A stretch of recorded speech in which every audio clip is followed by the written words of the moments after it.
Hello students, how are you? I hope you will be fine. Okay, तो चलिए start करते हैं। Welcome to Awasthi classes. आप लोगों का अवस्थी क्लासेस में स्वागत है और myself Amit Awasthi.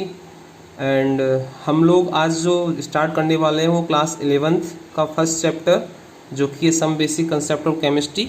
CBSE जो बोर्ड है उसका जो क्लास 11th है उसका फर्स्ट चैप्टर है some basic concept of chemistry. उसके बारे में कुछ पढ़ना चाह रहे हैं हम लोग।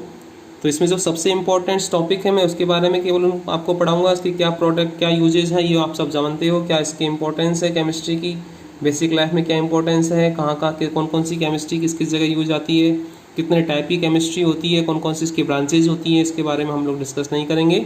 हम जो डिस्कस करेंगे जो कि बहुत इंपॉर्टेंट इसमें टॉपिक है जिसके बेस पे कई बार क्वेश्चन आता है, राइट, वो है हमारे पास लॉ ऑफ केमिकल कॉम्बिनेशंस। तो लॉ ऑफ केमिकल कॉम्बिनेशन, इसमें हमारे पास 5 लॉ दिए हैं, 5 लॉ जो कि बहुत इंपॉर्टेंट हैं। इसमें से अपन पहला जो लॉ है वो है हमारा लॉ ऑफ कंजर्वेशन ऑफ मास। ठीक है, लॉ ऑफ कंजर्वेशन मास को अपन देखते हैं क्या कहता है लॉ ऑफ कंजर्वेशन मास। तो सबसे पहले हमें ये जानना जरूरी है कि इसको जो दिया था वो 1789 में दिया था। किसने दिया था? एंटोइन लेवोजियर ने दिया था, right.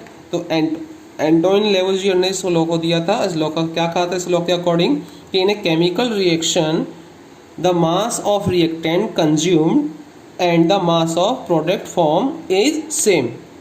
It is a very important that कि द रिएक्टेंट साइड में जितना भी मास अपना पार्टिसिपेट कर रहा है वो प्रोडक्ट साइड में भी वही मास क्या करेगा, उतना ही बनेगा।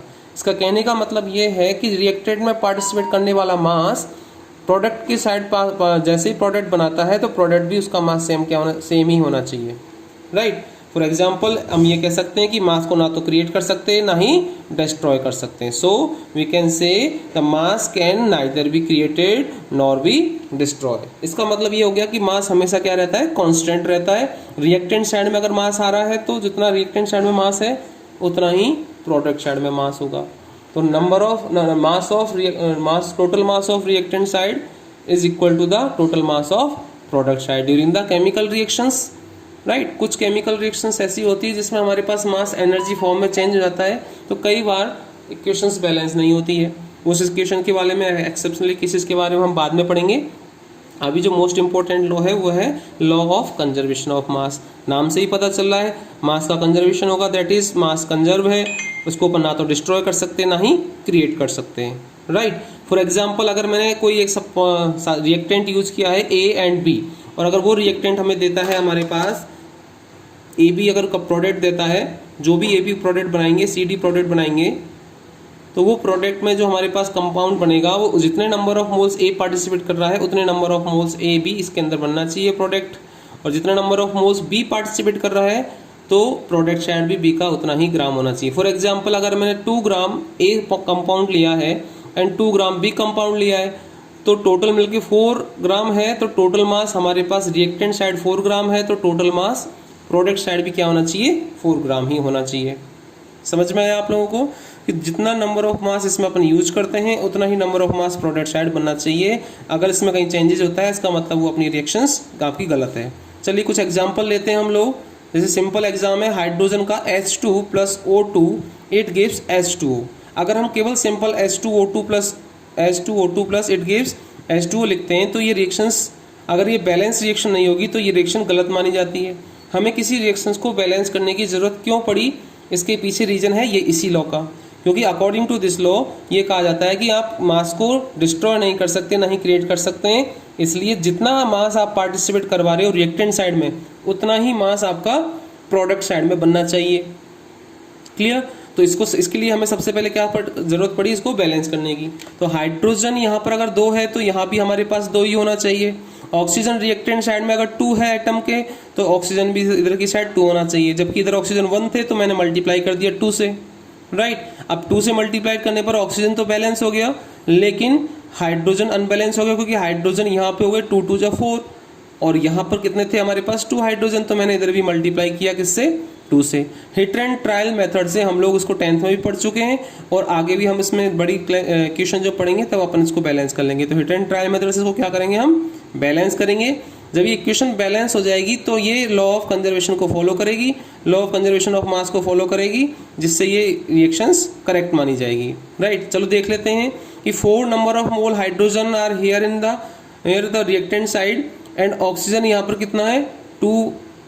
अगर अपन एटम की बात करें, यहाँ पे 4 एटम हाइड्रोजन के प्रेजेंट है, 2 एटम्स ऑक्सीजन के प्रेजेंट है, तो यहाँ भी ऑक्सीजन के एटम होने चाहिए 2 और हाइड्रोजन के एटम होने चाहिए 4। तो 2 2 4 hydrogen here and 2 oxygen here, तो 2 and 4 6 टोटल मिलके एटम है इसके अंदर, और इसमें भी हमारे पास 6 एटम है। तो ये केमिकल रिएक्शंस है जिसमें हमें केमिकल रिएक्शंस को बैलेंस करने की जरूरत पड़ी। राइट, तो according to law of conservation of mass को ये फॉलो कर रहा है। इसमें रिएक्टेंट साइड का मास प्रोडक्ट साइड के मास के इक्विवेलेंट है।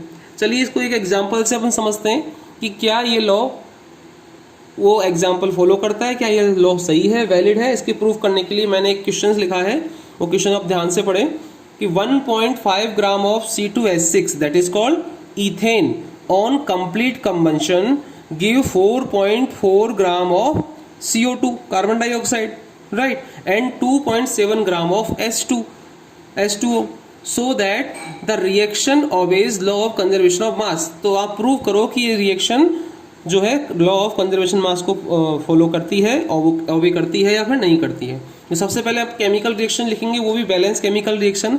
जैसे क्वेश्चन कह रहा है कि इथेन रिएक्ट करता है ऑक्सीजन से, तो क्या देता है हमारे पास CO2 देता है प्लस H2O देता है प्लस हीट जनरेट होगी। तो उसको बैलेंस करते हैं तो कार्बन यहाँ पे कितने हैं, इसके आगे मैंने लिखा है 2, टोटल मिलके carbon hit and trial method से बैलेंस करेंगे। 2 2 जा 4 कार्बन हियर है, 2 2 जा 4 कार्बन इधर भी है, 6 2 जा 12, तो 12 हाइड्रोजन अगर इधर है तो 6 2 जा 12 भी हाइड्रोजन हमारे पास प्रोडक्ट साइड होनी चाहिए। ऑक्सीजन अगर 7 2 जा 14 ऑक्सीजन हमारे पास रिएक्टेंट साइड है, तो ऑक्सीजन की तरफ भी 4 2 जा 8 प्लस 6 टोटल मिलके कितना होनी चाहिए 14, राइट। तो 14 ऑक्सीजन दोनों तरफ है, इसका मतलब इक्वेशन क्या है, बैलेंस है। अब इक्वेशन जो बैलेंस है इसके अकॉर्डिंग हम लोग जो अपने एग्जाम में जो अपने एग्जाम्पल में दिया है उसके अकॉर्डिंग हम लिखते हैं कि 1.5 ग्राम ऑफ C2H6 गिवन है, राइट, जो कि ये दिया हुआ है 1.6, लेकिन O2 का मास हमें गिवन नहीं है और हमें CO2 का मास गिवन है दैट इज 4.4 ग्राम, राइट, और H2O का मास गिवन है वो है हमारे पास 2.7 ग्राम। तो चलिए हमें पहले ऑक्सीजन का मास हमें निकालना पड़ेगा। ऑक्सीजन का मास निकालने के लिए अपन सबसे पहले मोल्स निकालेंगे, किसका, इथेन का। तो number of moles of ethane का जो फॉर्मूला होता है, किसी भी प्रोडक्ट का मोल निकालने का जो फॉर्मूला होता है वो होता है गिवन मास अपॉन मोलर मास, राइट। ये अपन मोल कॉन्सेप्ट जब अपन पढ़ेंगे इसमें और अच्छी तरह से उसको एक्सप्लेन किया जाएगा, बहुत सारी एक्सरसाइज हम इसमें करेंगे। तो एक बार मोल कॉन्सेप्ट वाला जो मेरा लेक्चर है उसको देखना ना भूलें, उसको जरूर आप लोगों को, अगर बेल आइकन दबाओगे इसका तो 110% आपको आने वाला जो वीडियो है उसका नोटिफिकेशन मिलेगा। तो आप लोगों को से रिक्वेस्ट है कि आप चैनल को सब्सक्राइब भी कीजिए, शेयर भी कीजिए, लाइक भी बटन दबाइए और बेल आइकन बटन जरूर दबाइए, जिससे कि आपको मोल कॉन्सेप्ट इससे बेस कई रिलेटेड जो वीडियोज़ हैं जैसे ही मैं अपलोड करूँ आपको नोटिफिकेशन मिल जाए। तो मोल कॉन्सेप्ट के बेस पे मैं एक अलग से वीडियो बना दूंगा।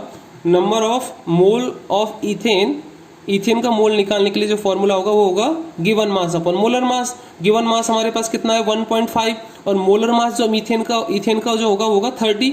इथेन का मोलर मास 30 कैसे होगा, मोलर मास काउंट करने के लिए अपन क्या करते हैं, कार्बन को एटॉमिक मास की अपन जानते हैं दैट इज 12। तो कार्बन का एटॉमिक मास अगर 12 होता है, टोटल मिलके कार्बन इतना 2 है, तो मल्टीप्लाई बाई 2, तो ये हो जाएगा हमारे पास 24। हाइड्रोजन का एटॉमिक मास 1 होता है, टोटल 6 का हाइड्रोजन है, तो मल्टीप्लाई बाई 6, तो 24 प्लस 6 दैट इज 30।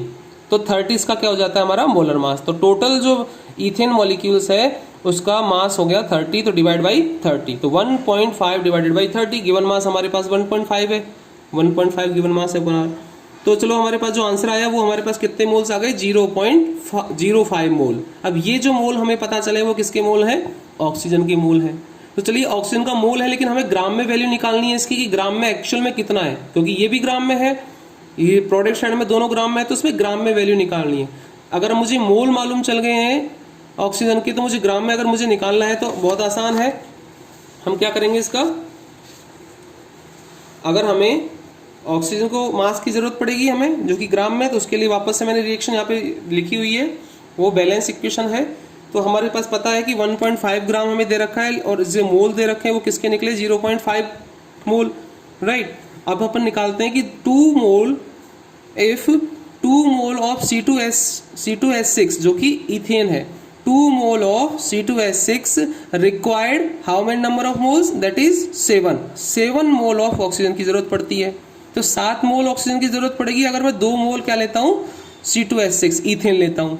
तो बताइए 0.5 मोल के लिए कितने की जरूरत पड़ेगी, तो so that 0.05 moles required 7 divided by 2 multiply by 0.05।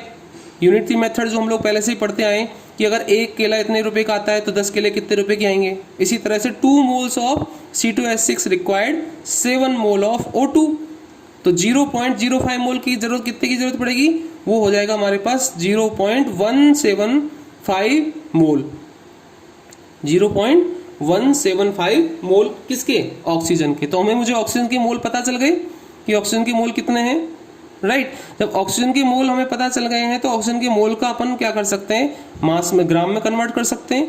तो जो फॉर्मूला होता है कि number of moles equals to the given mass upon molar mass, तो हमें नंबर ऑफ मोल्स मालूम चल गए ऑक्सीजन की, वो कितने हैं 0.175, और मास हमें निकालना है, मोलर मास हमें पता है ऑक्सीजन का 32 होता है क्योंकि एक ऑक्सीजन का मास होता है 16, तो मल्टीप्लाई बाई 2, ऑक्सीजन में O2 दे रखा है तो 16 मल्टीप्लाई बाई 2 दैट इज 32, तो डिवाइडेड बाई 32, तो ऑक्सीजन का जो मास होगा वो कितना निकल के आएगा 0.175 मल्टीप्लाई बाई 32, तो ये जो मास आएगा वो कितना जाएगा 5.6 ग्राम।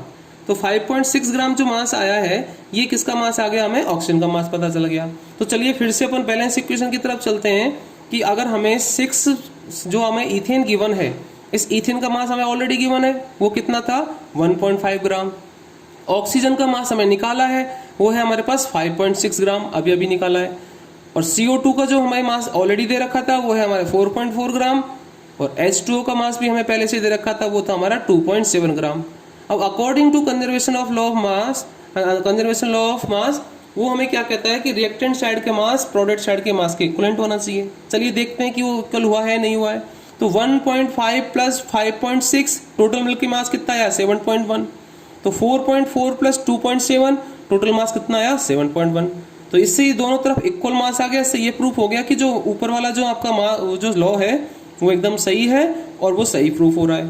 वो क्या कहता है कि law of conservation of mass के according the mass of reactant side is always equal to the mass of product sides. तो हम इस तरह से इसको प्रूफ कर सकते हैं कि हाँ ये मास एकदम सही है, ये लॉ एकदम सही है इसके अकॉर्डिंग। ठीक है, तो ये समझ में आया आपको। अगर ये चीज़ समझ में आई तो हिट लाइक का बटन जरूर दबाएं, सब्सक्राइब जरूर करें, और नेक्स्ट वाला जो हमारा लॉ है उसके बारे में अपन नेक्स्ट वाली वीडियो में पढ़ते हैं। Okay class, thank you so much.